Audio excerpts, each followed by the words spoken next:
2020년 11월 15일 성령 강림 후 제24주 주일입니다. 우리 다 같이 묵도드리심으로 주일 예배를 시작하겠습니다.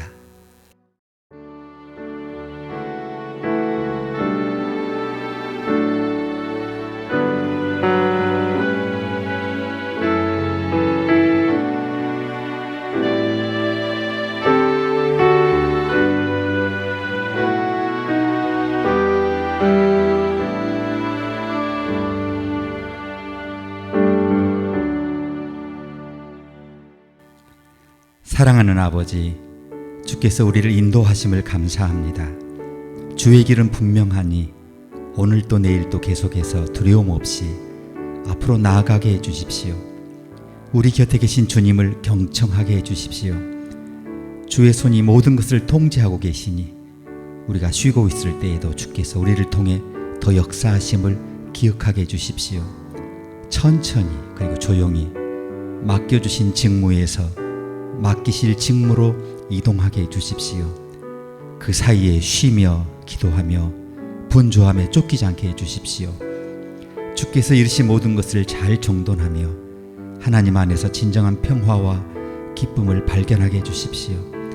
다가오는 주간에도 능력을 주시는 그리스도, 우리를 쉬게 하시는 그리스도를 통해 모든 것을 감당하게 해주십시오. 예수님의 이름으로 기도합니다. 아멘. 다 같이 찬송하시겠습니다.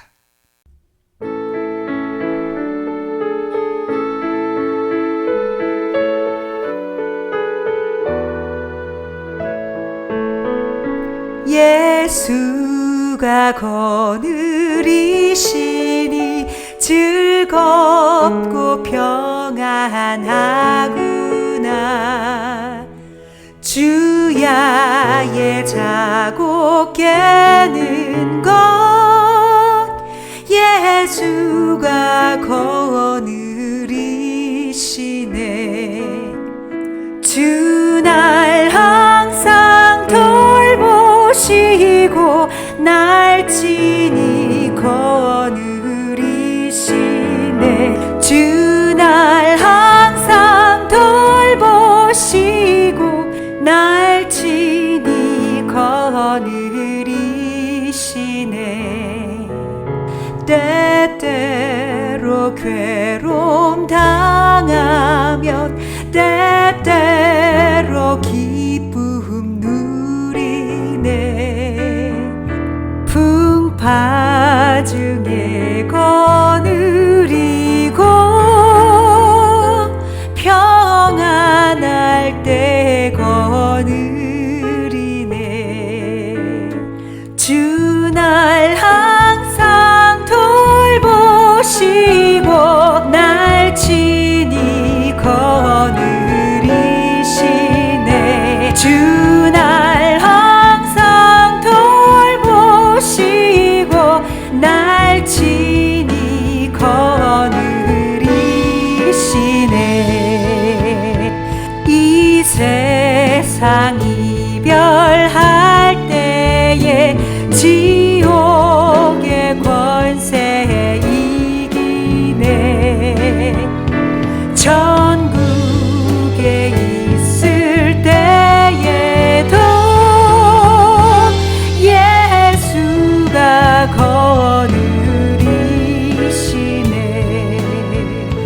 주 날 항상 돌보시고 날 친히 거느리시네.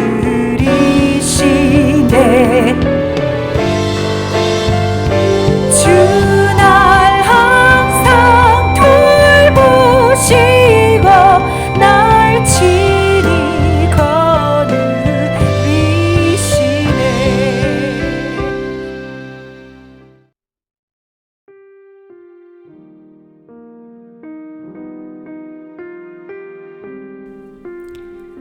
사랑하는 아버지, 거친 코로나의 풍랑 가운데서도 주 안에서 쉼을 누리게 해주십시오. 주의 사랑 안에서 잠잠하게 해주십시오. 주의 능력 안에서 강해지게 해주십시오. 세상의 어떤 수단이나 방법으로도 주의 영의 능력에 1000만분의 1에도 미치지 못할 것이니 우리의 꿈과 소망을 초월하는 주님의 기이한 이적을 기대하게 해주십시오. 삭막한 시간에도 주변에서 아름다움과 기쁨을 발견하게 해주십시오. 주의 몸의 아름다움이 내 영혼의 일부가 될 때까지 주시하게 해주십시오. 밝은 웃음과 사랑의 말과 온유한 생각과 기도의 방식으로 형제자매의 아름다움을 표현하게 해주십시오. 시와 찬미가 우리 영혼 깊숙이 자리 잡게 해주십시오. 더 많이, 더 자주 웃음으로 기쁨을 표현하게 해주십시오. 주께서 우리와 함께 계시니 더욱더 사랑하게 해주십시오.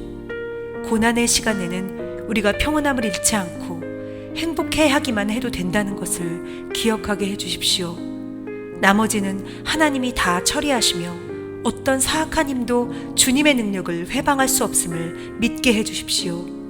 우리의 삶을 하나님의 능력에 연결해 아침마다 솟아오르는 태양처럼 주의 목적을 향해 나아가는 한 주 되게 해주십시오. 예수님의 이름으로 기도합니다. 아멘.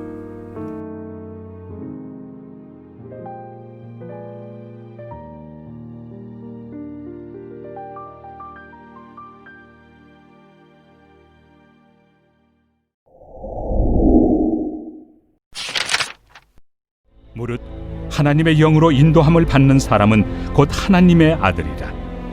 너희는 다시 무서워하는 종의 영을 받지 아니하고 양자의 영을 받았으므로 우리가 아빠 아버지라고 부르짖느니라. 성령이 친히 우리의 영과 더불어 우리가 하나님의 자녀인 것을 증언하시나니 자녀이면 또한 상속자 곧 하나님의 상속자요 그리스도와 함께한 상속자니 우리가 그와 함께 영광을 받기 위하여 고난도 함께 받아야 할 것이니라. 생각하건대 현재의 고난은 장차 우리에게 나타날 영광과 비교할 수 없도다. 피조물이 고대하는 바는 하나님의 아들들이 나타나는 것이니 피조물이 허무한데 굴복하는 것은 자기 뜻이 아니요 오직 굴복하게 하시는 이로 말미암음이라. 그 바라는 것은 피조물도 썩어짐의 종로로 탄 데서 해방되어 하나님의 자녀들의 영광의 자유에 이르는 것이니라. 피조물이 다 이제까지 함께 탄식하며 함께 고통을 겪고 있는 것을 우리가 아느니라.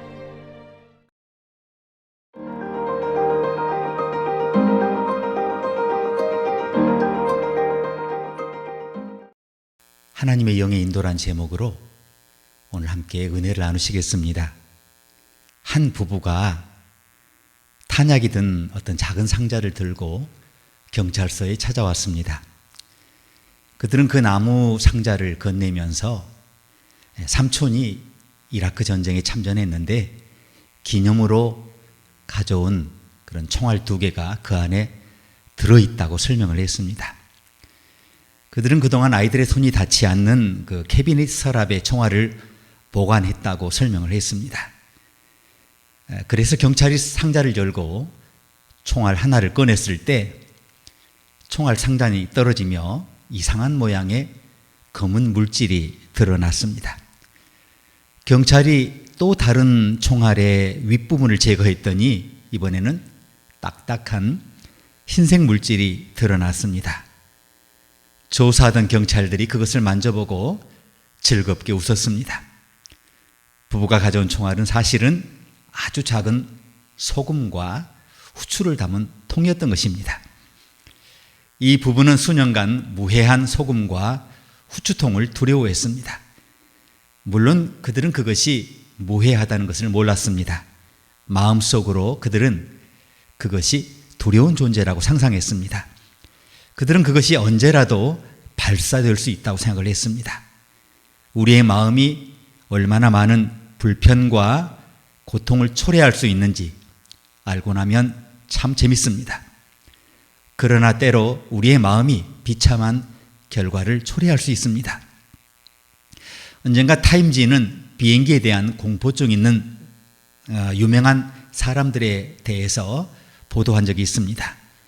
그 가운데 로널드 레이건 전 대통령이 있었습니다. 공군 1호기 내에서 가진 인터뷰에서 레이건은 비행 공포를 어떻게 극복하고 있는지 질문을 받았다는 거죠. 그러자 그는 나는 순전히 의지의 힘으로 이 비행을 지탱하고 있다, 이렇게 항변했습니다.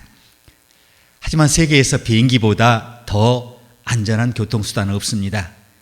물론 사고가 나면 치명적이죠. 그러나 그럴 확률은 거의 없습니다. 상업용 항공기보다 벌침으로 죽을 확률이 2배나 높습니다. 자전거로 사망할 확률이 110배 더 높습니다. 상업용 항공기 사고로 사망할 확률은 1000만분의 1입니다. 보잉 747기가 미국의 연간 고속도로 사망자와 동일한 사망률을 달성하려면 10년 동안 매일 추락해야 합니다. 자동차보다 여객기로 여행하는 것이 19배 안전합니다. 토네이도로 사망할 확률은 15만분의 1이지만 여객기 비행으로 사망할 확률은 1000만분의 1입니다. 상업용 비행기는 비상시에 비행기의 거의 모든 시스템을 제어할 수 있습니다. 하나가 실패하면 다른 하나가 작동합니다. 모든 제트기는 다중 엔진을 가지고 있는데요. 3개의 엔진을 장착한 비행기도 비상시에는 하나의 엔진으로 운행할 수 있습니다. 그리고 대부분의 비행기에 중복 랜딩 기어와 후진 시스템이 있습니다. 그러니 여객기로 비행하는 것을 두려워하지 마세요. 그리고 그것을 사람들에게 알려주시길 바랍니다. 한 세기 전에 프랑스 의사 에밀 쿠에는 아주 심오한 말을 남겼죠. 인간의 의지가 상상력과 충돌할 때 상상력이 위력을 발휘한다. 다시 말해서 이성적이고 논리적인 자아가 상상력과 충돌할 때 우리의 창의적이고 운회적인 자아, 즉 상상력이 항상 승리한다는 것입니다.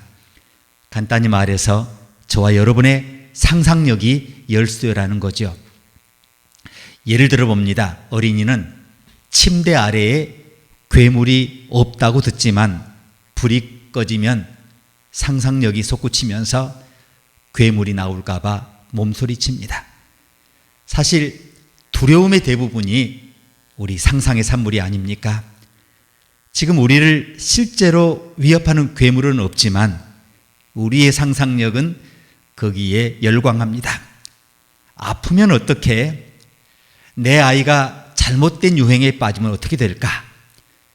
부동산 가격이 떨어지거나 주식시장이 폭락하면 어떻게 되나? 그리고 계속해서 우리는 사고와 재난을 상상하죠. 그러나 우리는 오늘 서신에서 아주 중요한 교훈을 얻습니다. 무릇 하나님의 영으로 인도함을 받는 그들은 곧 하나님의 아들이라. 너희는 다시 무서워하는 종의 영을 받지 아니하였고 양자의 영을 받았으므로 아빠, 아버지라 부르짖느니라. 바울은 우리 자신이 하나님의 자녀인 것을 생각하라고 합니다. 물론 단순한 상상이 아니죠. 그리스도 안에서 우리는 참으로 하나님의 자녀죠. 그러나 우리의 마음과 상상 속에서 그 진리를 받아들이지 않을 때가 많습니다. 우리 자신을 하나님의 자녀라고 생각한다면 우리가 어떻게 걸어야 하나요? 우리는 우리 자존심 때문이 아니라 우리에게 어떤 삶이 다가오든 간에 모든 것을 처리할 수 있다는 자신감과 확신을 가지고 어깨를 펴고 이렇게 걸어야 하지 않겠습니까? 이것이 중요합니다. 많은 사람들이 패배한 삶을 살고 있죠. 자신이 하나님의 선택을 받은 사람이라는 확신이 없어요. 그래서 삶이 복잡하게 꼬이고 있습니다. 제2차 세계대전 중에 하버드 의과대학의 헨리 비처 박사는 전투에서 부상당한 이탈리아 군인들을 연구했습니다. 놀랍게도 그는 심한 상처를 입은 병사 3명 중 1명만이 그 진통제, 모르핀을 요구한다는 사실을 알게 됐습니다. 많은 사람들이 고통을 느끼지 않거나 통증이 경미하다 이렇게 느꼈다는 거죠. 이 패턴은 그가 이전에 마취 전문으로서 일반인들을 상대할 때하고 확연히 달랐습니다. 병사들과 매우 유사한 수준의 상처를 입었던 일반 환자들은 거의 80%가 모르핀 같은 그런 마약류의 그 진통제를 원했다는 거죠.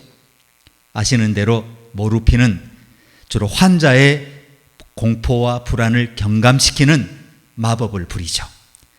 병사들이 일반 환자에 비해서 모르핀을 요구하지 않았다는 것을 뭘 의미합니까? 병사들은 자신이 입은 부상에 대해서 자부심을 가지고 있었어요. 또한 전쟁터에서 멀어진 것에 대한 안도감이 통증을 크게 경감시켰다는 것입니다. 헨리 비처 박사는 부상 자체와 그들이 느끼는 통증 사이에 연관관계가 없다, 이렇게 결론을 맺었습니다. 통증은, 고통은, 그런 마음은 다른 요인에 의해서 결정된다는 것입니다. 이것이 무슨 뜻입니까? 우리 마음의 고통과 우리가 실제로 겪고 있는 어려움 사이에 연관성이 없다는 거죠. 자신의 어깨에 세상의 짐을 다 지고 가는 것처럼 다니는 사람들을 보죠. 그러나 어떤 사람들은 분명히 무거운 인생의 짐을 지고 가면서도 뜻밖의 긍정적이고 낙관적이고 주위에 있는 다른 사람들에게 기쁨을 전파합니다. 왜 이런 차이가 생기는 겁니까? 그것의 차이가 태도 때문입니다. 그럼 그 같은 태도는 무엇입니까? 오늘 본문에 따르면 우리 자신을 어떻게 생각하는가에 달려있다는 거죠. 우리 자신을 인생의 피해자로 본다면 우리는 피해의식에 사로잡힌 삶을 살게 되고요. 그러나 반대로 우리 자신을 하나님의 자녀로 본다면 하나님의 자녀의 영광과 위용이 드러난다는 거죠. 바울은 우리가 삶에서 승리하기 위한 자격을 갖추는 것이 중요하다고 말합니다. 그것이 무엇입니까? 그는 이렇게 말하죠. 이제 우리가 자녀라면 우리는 하나님의 상속자며 그리스도와 공동 상속자다. 돈을 잘 버는 집안 출신의 사람들과 함께 일해 보셨습니까? 그분들의 삶의 패턴은, 살아가는 방식이 굉장히 남다르죠. 그것은 종종 사실입니다. 은수저를 입에 물고 자란 사람들은 그 은수저를 평생 붙잡고 살 것처럼 행동합니다. 그들의 눈에는 그것이 그들만의 권리입니다. 그리고 그들은 그것을 실제로 자기 성취로 마무리하죠. 그들은 성공을 확실히 상상하기 때문에 성공에 쉽게 접근합니다. 자, 우리가 하나님의 자녀이기 때문에 저와 여러분이 금수저를 물고 태어났다고 상상해 보십시오. 지금 우리에게 주어진 모든 것이 우리의 성공을 위해서 사용될 수 있다고 생각해 보십시오. 그것이 하나님의 약속 아닙니까? 바울이 이렇게 말하지 않습니까? 하나님을 사랑하는 자, 곧 그 뜻대로 부르심을 입은 자들에게는 뭐라고요? 모든 것이 합력하여 선을 이루느니라. 우리에게 일어난 모든 일이 기회라고 정말로 믿으면 우리 삶이 어떻게 변할지 여러분 상상이 되십니까? 믿는 자에게 정말로 그 같은 마법이 일어납니다. 정말로 그렇습니다. 스위스 의사이자 상담가인 폴 투르니에는 고통에 대한 창조적 반응과 온전한 성숙이라는 책을 썼는데 그 책 안에 고아가 세상을 이끌다라는 어떤 의학 저널의 글을 읽고 그 소감을 같이 적었는데요. 저명한 의학 저널에 실린 이 보고서는 세계사에 큰 영향을 미친 300명의 리더들의 삶을 조사한 것입니다. 저자는 이 모든 지도자들이 고아들이죠. 어려서 부모의 죽음이나 별거 혹은 심각한 박탈감으로 인해서 감정적으로 고아로 성장했다는 것을 강조하죠. 그 같은 목록에 알렉산더 대제가 있고요. 줄리어스 시저 황제가 있고요. 조지 워싱턴 대통령이 있고 나폴레옹이 있고 빅토리아 여왕이 있고 신생 이스라엘 건국 지도자 가운데 하나인 골다 메이어 총리가 있죠. 트루니에는 아버지와 어머니의 올바른 역할이 자녀들의 성장에 얼마나 중요한지를 강조하죠. 트루니에 자신도 고아였어요. 그래서 아내가 죽은 직후에 이 고아 현상에 대해서 관심을 갖고 연구를 시작한 것입니다. 그래서 이전에 그는 이 글을 쓰기 전에 인생의 성공이나 비극을 선 아니면 악의 문제로 판단했어요. 그러나 그 연구를 시작한 후 그는 운이 좋든 나쁘든 우리가 살아가는 상황 자체는 도덕적으로 중립적이라고 인식하기 시작했어요. 중요한 것은 우리가 그 삶의 환경에, 상황에 어떻게 반응하느냐에 따라 달려 있다는 겁니다. 우리의 태도에 따라 결과가 확연히 달라진다는 겁니다. 그렇다면 이제 저와 여러분이 우주의 왕의 자녀라고 생각해 보세요. 그렇다면 이 세상의 어떤 것도 저와 여러분을 이길 수 없어요. 그렇다면 그것을 우리가 어떻게 알 수 있나요? 로마서 8장 14절을 보십시오. 무릇 하나님의 영으로 인도함을 받는 사람은 곧 하나님의 아들이라. 바울은 성령의 도움 없이 자신의 노력이 실패할 것을 알았죠. 그러면 진짜 고하죠. 내 자신이 마음으로는 하나님의 법을, 육신으로는 죄의 법을 섬기노라. 그렇지 않습니까? 우리의 구원을 이루는데 자기 자신을 의지하면 아무 희망이 없어요. 그건 고아의 삶이에요. 자, 우리의 존재 양식과 행위의 마지막은 심판이에요. 이것을 벗어나기 위해서는 십자가에 죽으신 하나님의 아들을 바라볼 수밖에 없어요. 우리의 소망을 그분에게 두는 수밖에 없어요. 그래서 참된 변화가 있기 위해서 그분을 받아들이고 그분의 양자로 입적돼야 한다는 겁니다. 고아의 삶을 벗어버리고 양자의 삶을, 하나님의 자녀의 삶을 살아야 한다는 겁니다. 우리 스스로의 노력이 아니라 성령의 역사에 의존하는 삶을 살아야 한다는 것입니다. 그렇게 되면 하나님의 자녀가 완전한 승리를 거두어서는 안 되는 상황이라고 하는 것이 존재하지 않아요. 자, 그 승리를 안겨주는 것은 무엇입니까? 요한일서 5장 4절을 보세요. 대저 하나님께로서 난 자마다 세상을 이기느니라. 세상을 이긴 이김은 이것이니 우리의 믿음이니라. 고아냐 고아가 아니냐, 영적으로 정말 고아냐 고아가 아니냐의 그 삶이 무엇으로 결정됩니까? 믿음을 가지고 있느냐, 하나님에 대한 신뢰를 가지고 있느냐에 따라서 고아일 수 있고 고아가 아닐 수 있어요. 자, 그런데 이 같은 상황을 만약 믿음으로 다스리지 못하고 우리가 고아 같은 삶을 산다고 하면 어떤 일이 생깁니까? 히브리서 12장 15절은 너희는 하나님의 은혜에 이르지 못하는 자가 없도록 하라고 권면하죠. 하나님의 은혜에 이르지 못하는 자, 고아의 삶을 버리지 못하는 삶, 그런 삶을 살지 않도록 그렇게 노력하라고 권면하죠. 하나님의 은혜에 이르지 못하는 자, 이것이야말로 우리가 인생 가운데 겪을 수 있는 최고의 비극이에요. 오늘 많은 사람들이 하나님과의 관계를 더 이상 유지하지 못하게 될지 모른다는 두려움을 안고 살아요. 그러나 들어보세요. 기독교는 저와 여러분이 하나님의 기준에 따라 생활하는 게 아니에요. 기독교는 하나님의 아들이 저와 여러분 안에 살도록 허용하는 거예요. 그분을 우리의 아버지로 받아들이는 거예요. 우리 안에 하나님은 결코 실패를 몰라요. 그러므로 저와 여러분은 실패할 수 없다는 거죠. 이제 바울은 고백합니다. 누가 우리를 그리스도의 사랑에서 끊으리요? 환난이나 곤고나 핍박이나 기근이나 적신이나 위험이나 칼이랴. 자, 이제 이 모든 두려움 가운데, 어려움 가운데 우리 안에 계신 주님을 붙잡고 승리하는 저와 여러분 되시기를 주의 이름으로 기도합니다. 함께 기도하시겠습니다.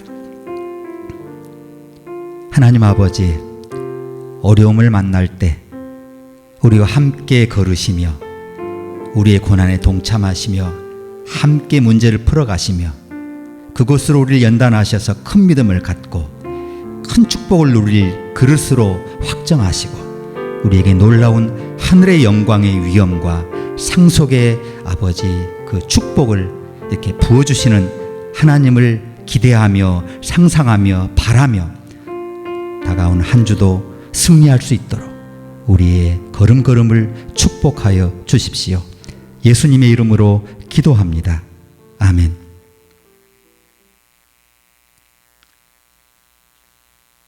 함께 찬송하시겠습니다.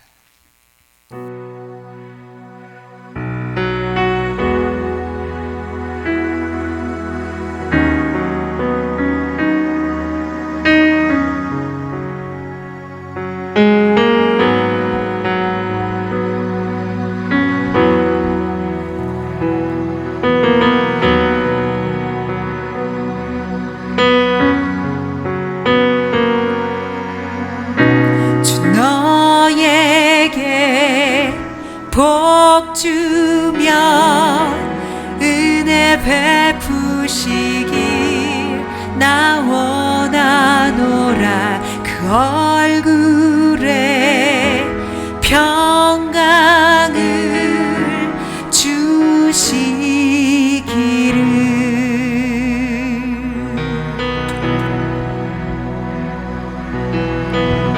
주 너에게 복 주며 은혜 베푸시길 나 원하노라. 그 얼굴에 평강을 주시기를.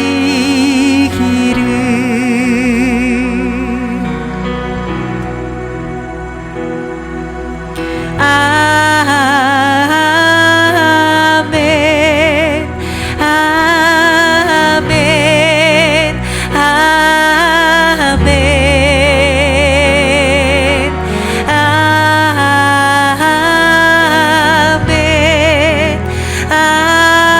아멘 아멘 아멘.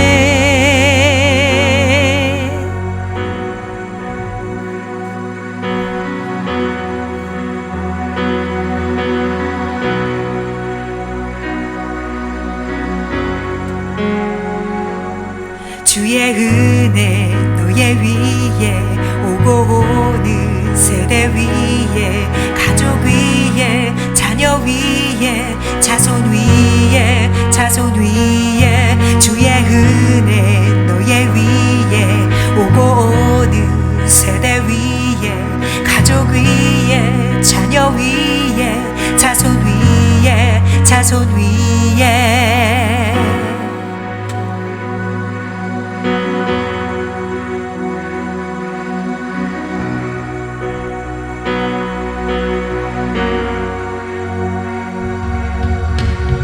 주 너에게 복 주며 은혜 베푸시길 나 원하노라. 그 얼굴에 평강을 주시기를.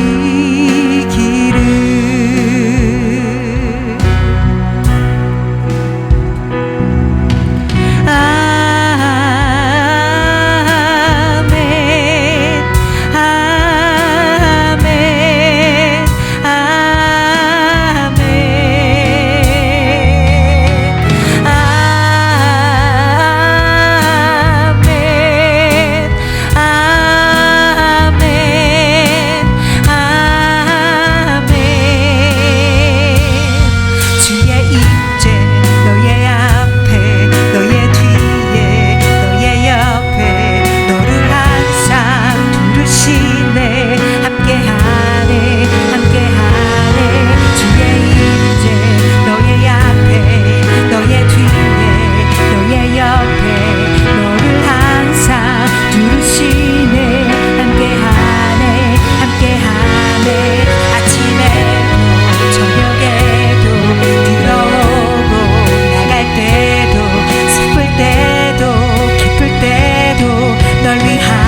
바치신 헌금을 위해서 함께 기도하시겠습니다. 어두운 날에도 주를 사랑하고 기뻐하게 하시니 감사합니다. 우리가 변화산에 오르는 날이 있고 광야에 나가는 날도 있으나 한결같이 주께서 위임하신 직무를 수행함으로 주님의 제자됨을 드러내게 해주십시오. 우리를 하나님의 기업을 함께 나눌 공동 상속자로 불러주신 것 감사합니다. 이제 주님과 마찬가지로 하나님의 소유를 사용하고 요구할 수 있게 도와주십시오. 언제라도 주의 집으로 들어가 마음껏 주의 소유를 누릴 수 있도록 우리의 시간과 재물 모두를 주께서 사용하여 주십시오. 예수님의 이름으로 감사합니다. 아멘. 기도하시겠습니다. 사랑하는 주님, 이제 다가오는 주간에도 주의 임재의 빛, 곧 의로우신 태양의 광선을 비추어 주십시오. 지난 시간의 모든 어둠의 자국을 흔적도 없이 지워주십시오. 주의 빛을 빨아들여 주의 영광의 불꽃을 찬란하게 발산하게 해주십시오. 주께서 그날 주실 지혜와 힘을 의지하며 앞날에 아무것도 염려하지 않게 해주십시오.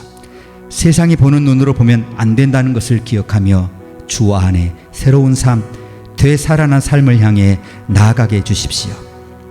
이제 성부, 성자, 성령 삼위일체 하나님의 사랑과 은혜와 새 창조의 위대한 역사하심이 하나님의 기업을 함께 받을 공동 상속자의 위엄과 권리를 가지고 주님과 함께 영광을 받기 위하여 고난도 함께 받는 것을 두려워하지 않는 주님의 종, 주님의 자녀 모두에게 이제와 영원히 함께하기를 축원합니다. 아멘.